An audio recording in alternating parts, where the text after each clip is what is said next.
राष्ट्रीय स्वयंसेवक संघ प्रमुख मोहन भागवत ने मणिपुर में 1 वर्ष बाद भी शांति स्थापित नहीं होने पर सोमवार को चिंता व्यक्त की है। उन्होंने कहा, पूर्वोत्तर राज्य की स्थिति पर प्राथमिकता के साथ विचार किया जाना चाहिए। संघ प्रमुख भागवत के इस बयान पर शिवसेना नेता संजय राउत ने प्रतिक्रिया दी है। उन्होंने सरकार तो उनके आशीर्वाद से चल रही है, बोलने से क्या होता है। दरअसल मोहन भागवत ने रेशम बाग में डॉक्टर हेडगेवार स्मृति भवन परिसर में संगठन के कार्यकर्ता विकास वर्ग द्वितीय के समापन कार्यक्रम को संबोधित करते हुए कहा था कि विभिन्न स्थानों और समाज में संघर्ष अच्छा नहीं है।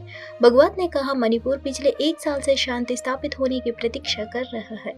10 साल पहले मणिपुर में शांति थी, ऐसा लगा था कि वहां बंदूक संस्कृति खत्म हो गई है, लेकिन राज्य में अचानक हिंसा बढ़ गई है। उन्होंने कहा, मणिपुर की स्थिति पर प्राथमिकता के साथ विचार करना होगा। चुनावी बयानबाजी से ऊपर उठकर राष्ट्र के सामने मौजूद समस्याओं पर ध्यान देने की जरूरत है।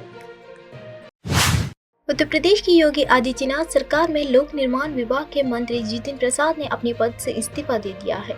जितिन प्रसाद अब केंद्र की जिम्मेदारी संभालेंगे। 9 जून को उन्होंने प्रधानमंत्री नरेंद्र मोदी से साथ केंद्र में मंत्री पद की शपथ ली थी। उन्होंने मोदी सरकार 3.0 में राज्य मंत्री पद की जिम्मेदारी ली गई है। उत्तर प्रदेश से वो बड़े ब्राह्मण चेहरे के तौर पर पीएम मोदी की सरकार में शामिल हुए हैं। बीजेपी ने जितिन प्रसाद को वरुण गांधी की पीलीभीत लोकसभा सीट से मैदान में उतारा था, जहां से उन्होंने जीत दर्ज की है और अब उन्हें केंद्र सरकार में अहम जिम्मेदारी दी गई है।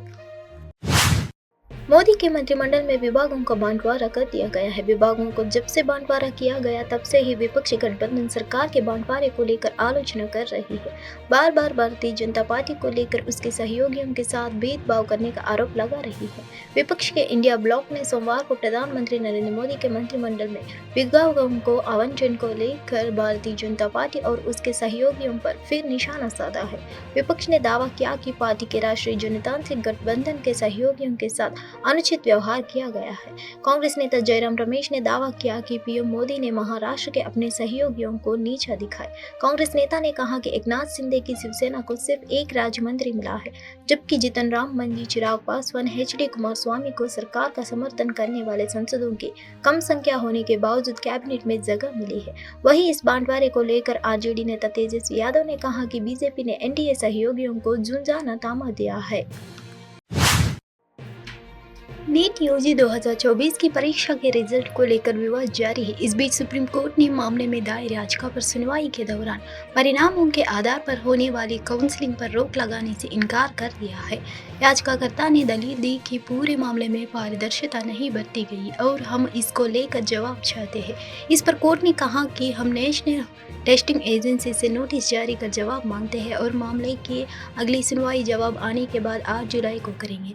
दरअसल सुप्रीम कोर्ट में दायर याचिका में मांग की गई है कि नीट रिजल्ट को रद्द घोषित कर दोबारा परीक्षा हो, साथ ही 4 जून को आए परिणामों के आधार पर होने वाली काउंसलिंग को रोका जाए। एनटीए ने अनियमितता के आरोप को नकराते हुए कहा कि एनसीईआरटी के पाठ्य पुस्तकों में बदलाव और परीक्षा केंद्र में समय जाया होने के लिए दिए गए ग्रेस नंबर अधिक अंक आने का कारण है।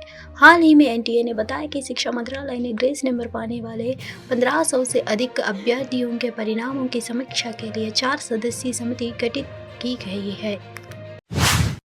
केरल के पहले और इकलौते भाजपा लोकसभा सदस्य सुरेश गोपी ने मंगलवार को कहा कि वह यूकेजी के छात्र हैं और आगे बढ़ने के लिए ठोस रूपरेखा तैयार करने से पहले उन्हें अपने दोनों मंत्रालयों का विस्तार से अध्ययन करने की जरूरत है। उन्हें राज्य मंत्री नियुक्त किया गया है कि और उन्हें पेट्रोलियम एवं प्राकृतिक गैस मंत्रालय तथा पर्यटन मंत्रालय में 2 विभाग दिए गए हैं। गोपी ने कार्यभार संभालने के बाद कहा, जहां तक इन मंत्रियों का सवाल है, मैं यूकेजी का छात्र हूं।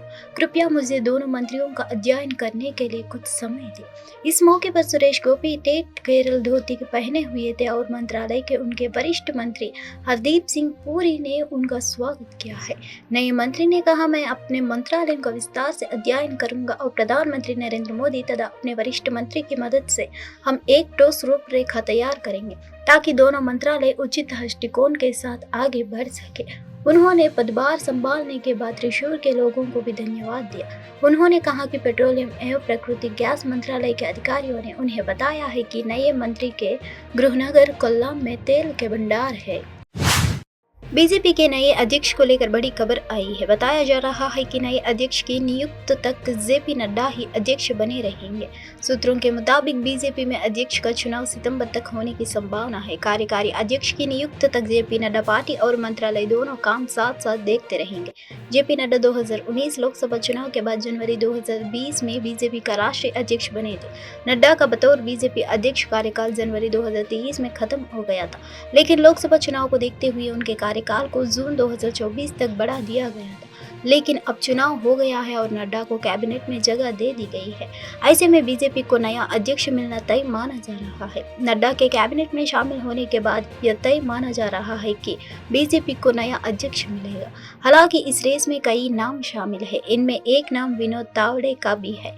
तावड़े बीजेपी के महासचिव है। महाराष्ट्र सरकार में मंत्री रह चुके तावड़े को BL संतोष के बाद सबसे ज्यादा प्रभावशाली महासचिव माना जाता है।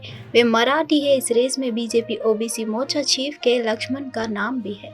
लक्ष्मण तेलंगाना से आते हैं। ये वही राज्य है जहां बीजेपी आंध्र प्रदेश के बाद दक्षिण में सबसे ज्यादा ध्यान दे रही है।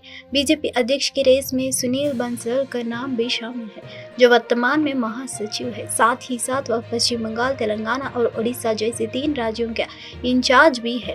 माना जा रहा है कि राजस्थान से राज्यसभा सदस्य और भैरव सिंह शेखावत की शिष्य ओम मथुर भी बीजेपी के राष्ट्रीय अध्यक्ष बनने की दौड़ में है।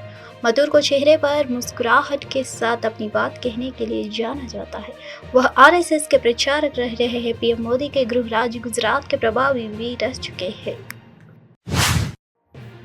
लोकसभा चुनाव में बहुजन समाज पार्टी को मिली करारी हार के बाद अब मायावती के भतीजे आकाश आनंद की वापसी की मांग तेज हो गई है।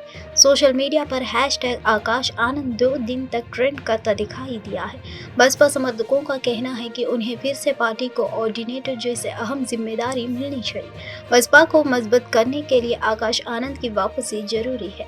लोकसभा चुनाव में बसपा ने 3 दशकों से अधिक समय में अपना सबसे खराब प्रदर्शन किया है।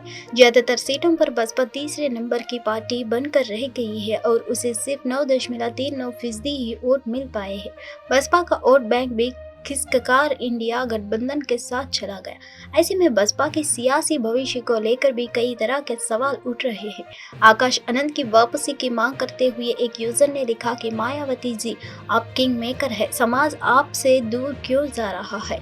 मुझे बहुत दुख हो रहा है। कृपया फिर बसपा पर ध्यान दें। आप आकाश भाई को आगे क्यों नहीं बढ़ाते? वहीं एक और यूजर ने आकाश आनंद को आगे बढ़ाने की मांग करते हुए 2027 के विधानसभा चुनाव की तैयारी करने की बात कही।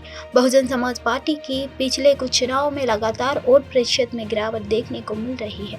साल 2009 के चुनाव में 27.42% वोट पाने वाली बसपा 2024 में 0 सीट पर सिमट कर रह गई है।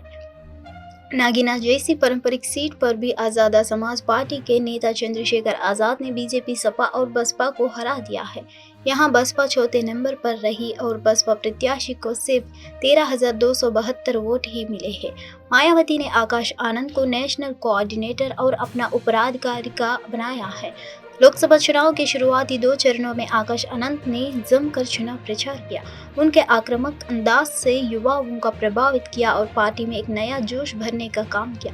लेकिन उनके एक भाषण पर विवाद होने के बाद 7 मई को मायावती ने उन्हें अपरिपक्व होने का दावा करते हुए राष्ट्रीय समन्वयक और अपने उत्तराधिकारी पद से हटा दिया। इसके बाद आकाश आनंद कहीं भी चुनाव प्रचार करते हुए नहीं दिखाई दिए हैं।